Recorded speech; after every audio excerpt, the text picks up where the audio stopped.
Welcome. I hope this video finds you well. Right now as I'm recording it, it is hot outside. I'm trying to get through it quickly. So I want to turn the fan on, but the fan will definitely interfere with video quality. So if we hear a little bit of strike of thunder, that's just the storm going on outside. Just ignore that. So here we have a radical equation. This time it's an equation that has two radicals involved in it. And we'd like to solve this equation. Now, as we saw before, we have to have a radical by itself to get rid of it. And here we have two different radicals. So the process here is to start and square both sides once you have one of the radicals by itself. So that's what we're going to begin with, is squaring both sides. So as I was just saying, let's square both sides. And when we do this, remember, squaring both sides, that to square the left-hand side, we have to multiply it times itself. Now the right-hand side is pretty easy. It's just a single old square root. So we'll just have 13x plus 25. Now over here we'll have to distribute. So we're going to have square root of 5x plus 1 times the square root of 5x plus 1 will be a 5x plus 1. Because multiplying times itself is the same as squaring. Then we'll have 5x plus 1 times 4. And we'll have 4 times square root of 5x plus 1. So those together will give me 8 of those square roots of 5x plus 1. And finally, 4 times 4 will be 16.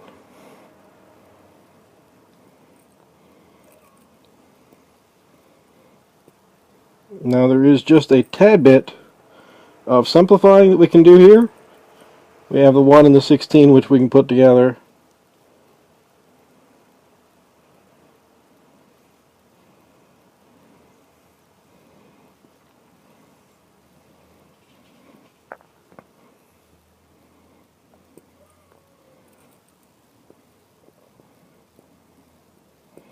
And now we have a radical equation with only a single radical. And it's kind of a little like some of the ones that you may have solved before. So at this point we want to get the radical by itself, at least in terms of getting rid of anything that's being added or subtracted. So we subtract a 5x and a 17 from both sides. And the same from the other side. Leaving us now with the equation 8 square roots of 5x plus 1 is equal to 8x plus 8. Right, and now we finally have the radical by itself. So once again we go through the process of squaring both sides. So as we square the left-hand side, that square will distribute because that is multiplication. And we'll have 8 squared is 64. That square root squared is 5x plus 1. On the left-hand side, to square that, we'll have to multiply 8x plus 8 times itself.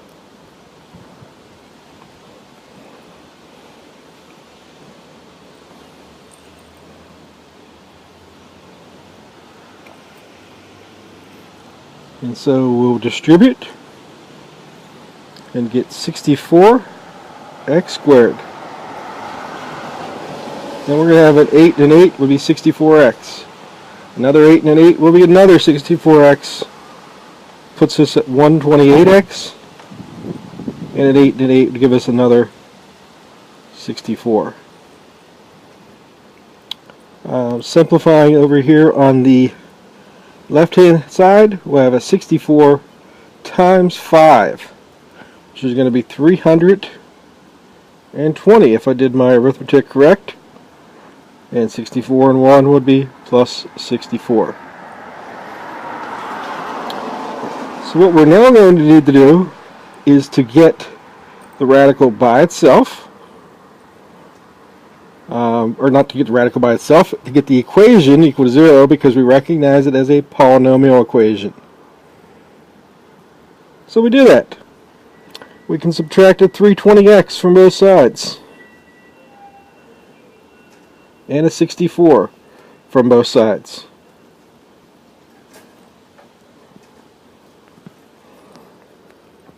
Now as we do that, things start to look a little nice for us. We have 0 on the left hand side, that's always good, equals 64x squared.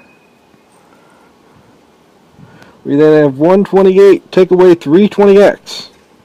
And so we get 192x, and then 64 minus 64 is 0. So luckily, even though we have these big coefficients, this becomes a really easy polynomial equation to solve.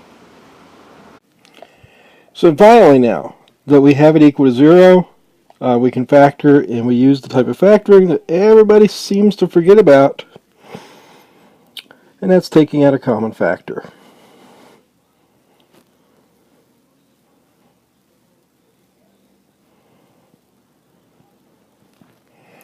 So 64x times x minus 3. And finally we say, well, the only way that would be true is if either 64x is 0 or if x minus 3 is 0. If 64x is 0, we find out x is 0. If x minus 3 is 0, we would find out x equals 3 is 0. But do not forget now, this is a radical equation. We must go back to our original equation and check.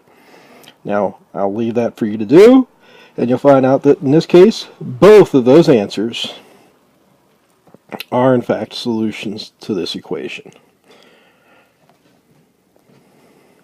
Hopefully this example helps you as you try to tackle problems involving two radicals.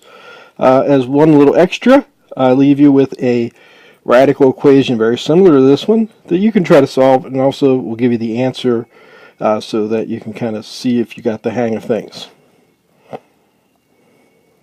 And so there's the equation that I promised you. If you solve that equation, you should find you have two answers, x is 0 and x is 8. Again, good luck. I hope this helped you.